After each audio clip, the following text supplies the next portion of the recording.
intrigahan. Ano kaya ang opinyon ng sambayanan? Ngayon, ang panig nyo bayan, matutunghayan. Dito sa Buzz ng Bayan. Ang Buzz ng Bayan ngayong linggo, Gerald Anderson at Sara Geronimo. May lihim na nga bang relasyon? 2 weeks ago, sa pagharap ni Sara sa press sa isang event, inulan siya ng katanungan tungkol kay Gerald Anderson. Lalo pagdating sa regalong natanggap niya mula sa aktor. May gift din sa mga magulang. Ano?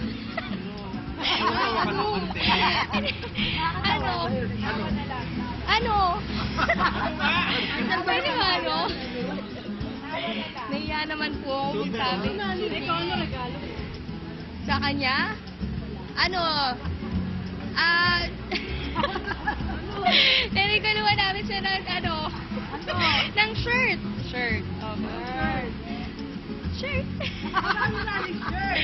Kasi, si Mami pa namili nun. Nahihiya lang kasi po ako. Nabinigyan niya ako ng necklace. Wow! Brilyante! Na-joke lang. Dahil dito, usap-usapan, may espesyal na namamagitan kina Sara at Gerald. Mula sa ligawan, nauwi na umano sila sa katotohanang relasyon. Tumindi ang espekulasyon matapos ang isang kumpirmasyon. Ang paghinto ni Miguel Villafuerte, anak ng cancer governor na si El Rey Villafuerte, sa pagpaparamdam sa singer. Siguro po lang, parang in-express niya lang yung paghanga. January 29, Linggo, sa ASAP 2012, isang makahulugang biro pa ang binitiwan ni John Lloyd. David Yamang, bebe ko!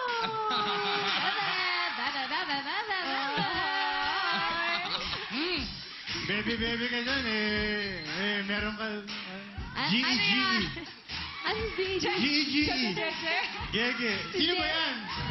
At ang buzz na ikagugulat ng bayan. Ayon sa reliable source, di umano'y huling-huli nagbantay si Gerald sa dressing room ni Sara sa ASAP last Sunday. Dagdag pa ng source, si Mami Divine daw ang nagtutulak sa anak na mapalapit kay Gerald.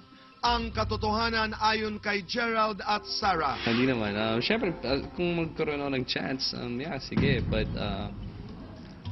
hindi kasi halos nga hindi kami nagkikita. Parang once lang kami nagkita ng isang araw lang. Nagte-text kami, kamusta ko siya. Gaano ka special si Sara sa'yo? Sobrang special at sobrang bait niya talaga. Yung daddy niya, binigyan din ako ng gift na siya din, siya mismo gumawa. Sobrang bait nila and I'm very honored na yun nga, sobrang bait sila sa akin. Binabantayan ka daw niya sa dressing room kahit hindi siya nag-aasa. That is so not true. Hindi talaga. Hindi po.